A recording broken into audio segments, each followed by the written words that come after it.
Hey, welcome back to Youth Bombs. My name is Michael, and we got a special episode today. I know you're not used to seeing my face. I'm usually behind the camera, but today we've got with us Chad Johnson. He is the Republican candidate for Florida House District 22. It's currently held by Chuck Clemens, but Chuck is actually terming out this time. He's not able to run again, so he's one of the Republican candidates. So we've invited him on to speak to us about the issues that are facing us here in Florida, this district specifically, and what it means for you guys as young people in our area as you get involved in politics. So welcome, Chad. Thanks for being with us. Well, thanks for having me. Excited to be here. That's awesome, man. Really excited for you to be here. I know that there's a lot of issues facing us here in Florida, and I think really relevant issues, topics that the young people that really watch our podcast are really interested in. But first of all, kind of talk about who you are, because most of our viewers probably have never heard of you. So give them an idea of who you are. Well, I am Chad Johnson. I am a sixth-generation Floridian. I have lived in this district basically all my life and have family ties in all three counties. I actually grew up probably a quarter of a mile from here, went to school in Gainesville, Buchholz, graduated from PK Young. Was fortunate, had a grandfather that was in agriculture, was a cattleman here in eastern Alachua County. And so I always knew as a child I was going to do something in ag. Went to the University of Florida, got a degree in ag economics, met my wife, who is fourth and fifth generation from Levy County. And so her and brothers were farming there. So we moved to Levy County, where she and I have raised our children for the last 29 years, going on 30 this September. So was a county commissioner in Levy County. Always been involved in politics from an advocate standpoint of advocating for agriculture and rural land conservation.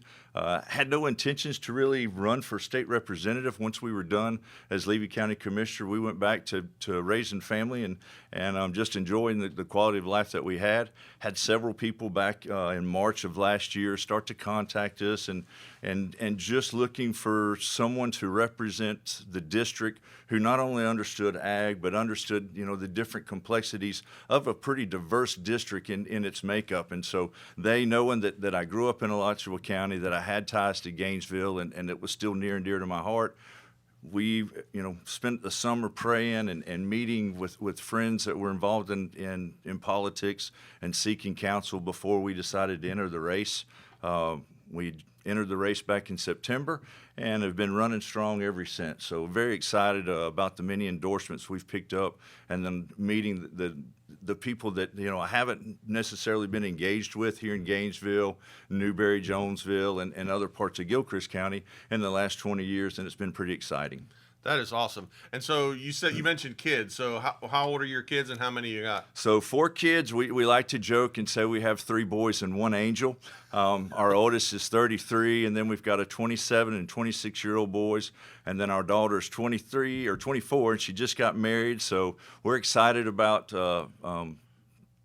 grandchildren in the future, and she's married a young man that's crazy about her, and so I'm as a dad, you hate to give up that bond or that holding that you have with your daughter, but I couldn't ask for a better son-in-law, and she's married into a wonderful family. So life is really good for my wife and I. We've been blessed. That's great. And it sounds to me like we just met, but it sounds from what you're saying that family issues and making sure that our district is really well cared for. Am I correct on saying that? Absolutely. I do believe in family first initiatives. I believe that families make up communities, communities make up cities, counties, and states. And so they are the core part of the American life is families. You always take care of your families, and so they should be the emphasis of your decision making. That's great, and I love to hear that. I think family, I'm a dad myself, and I think family has really been pushed to the side in a big way, unfortunately, in our county, in our state, in our government, and the United States, and even just culturally. I think it's really been pushed aside. So it's great to hear that you've got those values, and I really appreciate you saying that. So talk to us about, because there's a lot that can be said about state government, right? Absolutely. And there's a lot of differing opinions about that. So talk to us about what you see as the role of Tallahassee in our county, in our district, and what you kind of see as the crux of what they're going to do and where you would step in for that. I think government is always a balancing act because if we look at individual liberties, we don't want the government in the middle of our lives, and we often hear that.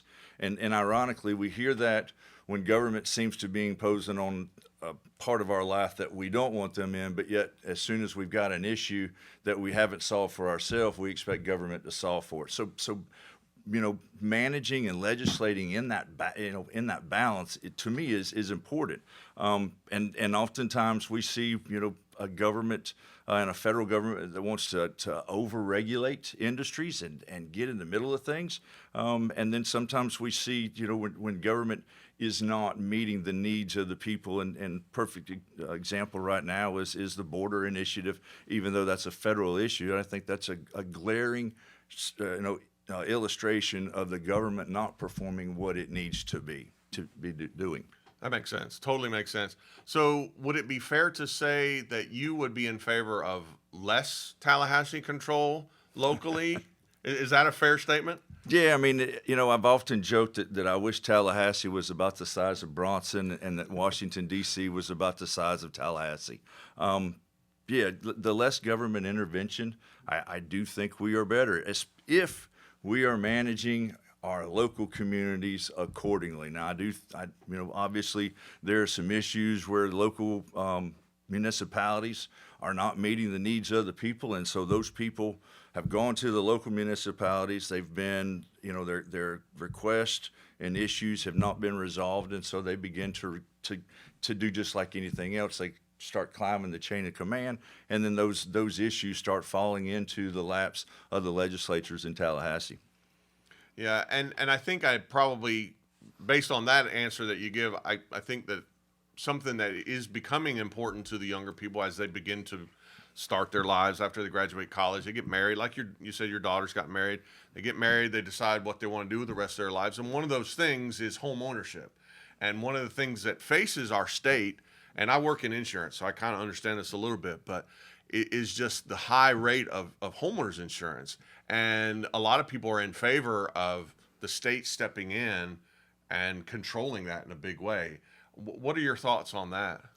I'm opposed to that. I will tell you, if you look at anything that any government tries to run, I think we do a better job in the private sector. I think the insurance issue is multifaceted, and you being in it, you understand that it's more, we villainized insurance over the last 15, 20 years. Very true. The state of Florida has had phenomenal storms here lately. But keep in mind, I also often hear that the people that believe in global warming, that these storms are more detrimental. Well, in 1928, Florida had a hurricane that took out 2,500 people, and it was devastating. I mean, it flooded everything from Orlando south. I don't think the storms and their intensity have changed. It's the amounts of dollars that we have concentrated along our coastline that all of a sudden when those storms hit and these insurance companies have these places insured, and Mother Nature has proven us no matter what we do with building codes, she can always destroy whatever we build. And so now, we've have to insure these places because they do have a mortgage or a lien on them.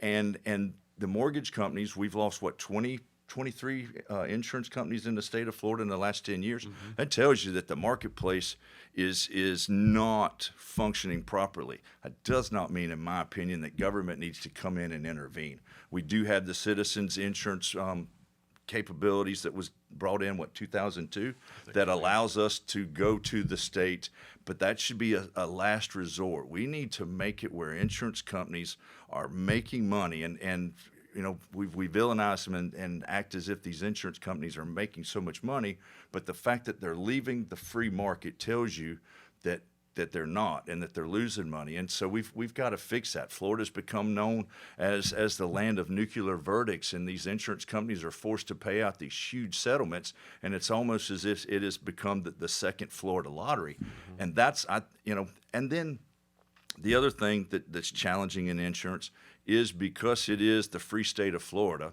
and our economy is growing and the value of our homes have gone up, your insurance premium to cover that increased value is also going to go up. So I think some of the initiatives that were done in 2023 will start to help, and we'll start to see that, and we'll see some insurance companies come back into the market and create that market of competition. But I absolutely do not believe that we need to go the way of allowing or asking the state to be the primary source of personal property or real estate property insurance. I do not. Totally agree. I think so.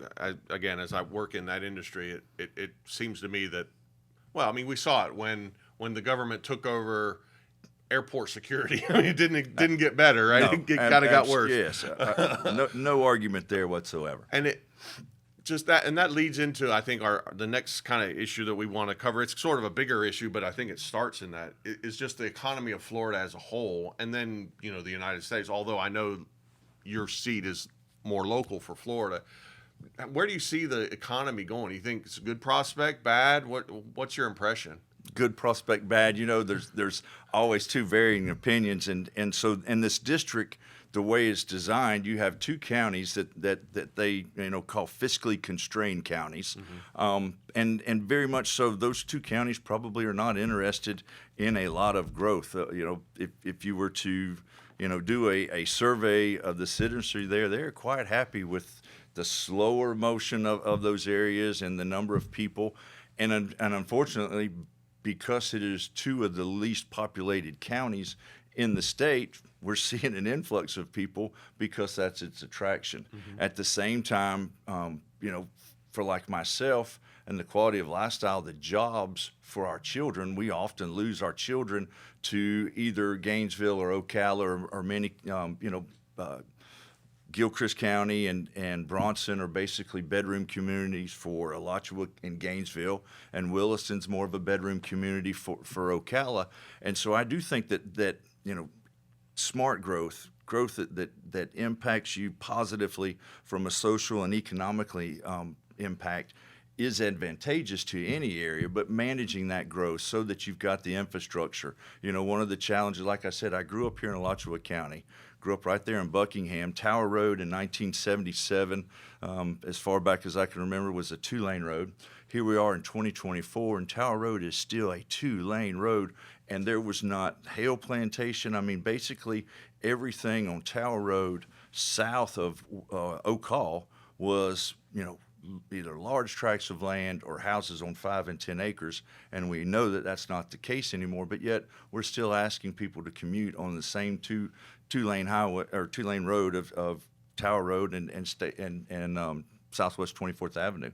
So making sure that you build the infrastructure so that you can move around, people can transport safely without the congestion. Those are key concerns of both myself and many of the people and businesses that are attracted to these places. Totally agree. I mean, I drive throughout this part of Alachua County daily, and it is challenging when you have to navigate the potholes, if you will. It's sad. I just identified Gilchrist and Levy as fiscally constrained counties, but we all know if you're on a county road that exits out of Alachua County into those two counties, the minute you hit the county line, the road's improved, and it's based on prioritization of those counties versus what Alachua County has done, because we all know Alachua County has had a lot more money revenues to deal with those issues, and have just chose to allocate that money in different areas. And that's great. And so going from economy, kind of what do you think the priorities for the Florida budget should be? Great question. I one of the things that I absolutely love about the state of Florida, and do think that it makes us the free state, is that, and a lot of people don't know this, is that we have to have a balanced budget in the state of Florida. As a legislature, you're required to only pass one bill during the session, and that is the appropriations, the bill, formerly known as the General Appropriations Act. But in Florida, you only have to pass one bill, and it is the budget, and it has to be balanced. And I think that has been key to us as a state remaining solvent no matter what kind of issues we're challenged with. That being said, you're always going to need to fund schools. Education it is and continues to be the great divider in what an individual can do. I mean, I was a child of an REA, a lineman, and my mom actually worked in the insurance industry. And so, coming from blue collar, education allows people to move forward in life that without it, they get stuck. So we've got to appropriate for education. There's no secret that I am in agriculture. I'm a huge advocate of agriculture and believe that Florida agriculture is the original conservationist. And so, making sure that we are constantly funding the ag appropriations and the Florida Farm and Family Act so that we can enter in more of conservative conservation agreements versus fee simple ownership of land. And so making sure that we've got those funded. And for me, those are going to be my top two. And then making sure that you've got in these communities that you're sending those monies back to those local communities for first responders. Excellent. And it is interesting, and not a lot of people in Florida know this these days, but Florida is still very much an agricultural state. Oh, absolutely. I mean, I don't joke, I'm sincere about it. Florida's DNA is made up of agriculture, but before it was the tourism destination that it is, it was made up of ag, and even with tourism, I mean, we are still number one in Valencia oranges. We're still number one in strawberries. We're still number one in the nation in watermelons. I mean, Gilchrist and Levy County are two of the top counties in the state for watermelon growth, and Florida alone contributes 30% of the watermelons in the entire U.S. So, I mean, there's, peanuts the same way. I can go on and on. Ag is extremely large in this state. We often just get lost in the beaches and Mickey Mouse. And that's very true. I grew up in Hillsborough County, and strawberries was a big part of what we did down there for sure. So what do you think, because there was DeSantis had this recent law about homelessness, and in Alachua County, I don't know about Gilchrist and Levy County specifically, but I know because I drive by them every single day in Alachua County, and it just seems to be epidemic. So what would you think, as being a representative of a lot of the areas where we see the homeless in Alachua County, what would kind of be your thought on how we might address that issue? So that is a great question, and something I do think we need to address. And I think back to Benjamin Franklin, we won't solve it. We didn't get to the homeless issue that we have today overnight, and I don't think we solve it immediately. And I think there's different factions of it. For me, my deep concern is a homeless vet. Heartbreaking to me, and I do think our country owes our veterans more, that we need to be much more proactive with vets that are homeless and helping them find shelter, and then for whatever the situation is, getting them the help that they need and I think they deserve. The other group that deeply concerns me is young mothers. Mm-hmm. We've got young mothers that are homeless. Many of them, married early, didn't build a skill set, became a mother, and then all of a sudden either in a bad situation with a spouse that's harmful to them or both physically and mentally, and they leave and they don't have anywhere to go, and they like I said, they don't have the skill set to readily employ themselves. And so those, I absolutely ready to roll up my sleeves and go to work tomorrow to help them. Now I do think that there is a growing group of people that aren't just, for lack of a better term, just not engaged in trying to seek out and do better for themselves. And for them, I don't know what we do yet. But for me, you've got, just like in your families or your businesses, the issues, and I'm going to prioritize them. The first two that I'm prioritizing is our homeless veterans and young mothers, or even, if it's a man that's in charge of his children and can't pay, make enough to take care of his kids and go to work, helping, those people. I absolutely looking to do anything that we can. Would you say, and this kind of goes back to what you'd mentioned before, would you say that it might be something that we would encourage the private sector to take on more rather than letting the government step in? Because we talked about that before, Right. about less government control, which I'm totally in favor of. And I feel like perhaps that the homeless issue might be better solved, if you will, not that we could completely solve it, but it might be better addressed, I guess is probably a better way to say it, if the private sector, not discounting what you're saying, because I agree, veterans, we they deserve better. Absolutely. Serving in the military myself, yes, absolutely, they deserve better. And single mothers, single parents, I think there's things we can do, but would you think that maybe the private sector could be encouraged to step in and address some of those issues? Oh, absolutely. Love to see what a private public opportunity would look like if we gave tax incentives to businesses to come up with programs and solutions to homelessness versus allowing our government to just continue to throw money at a situation that you're not getting any results. It's the age-old adage: continue to do what you've been doing and expect different results is ludicrous. And so, yeah, I would love to see a business have the opportunity to go in and make a difference. But that being said, a lot of our businesses, we've got them taxed so heavily that for them, their margins of profits are not what they need to be for them to do any type of outreach like that. And so giving them some tax incentive that yes, if you'll help us with this, we'll give you this tax incentive and you'll do this. I think, as I meet, the people in all facets of this district, I can name you right off the bat some folks that have the means to do some great things if they were given the opportunity. That's awesome. And kind of one last issue we wanted to discuss, because, look, Republicans historically have not been known as always being supporters of education. So I really am encouraged to hear you say that you would prioritize that with the budget, which is really awesome. But one of the things that's been really on the mind of a lot of people lately is leftism in education. What do you think about that? So back to financially supporting, the legislature thought did a fair job of appropriating money last year. We're giving them more money. Yes, I think we're behind, but at the same time, making sure that we're not throwing good money after bad.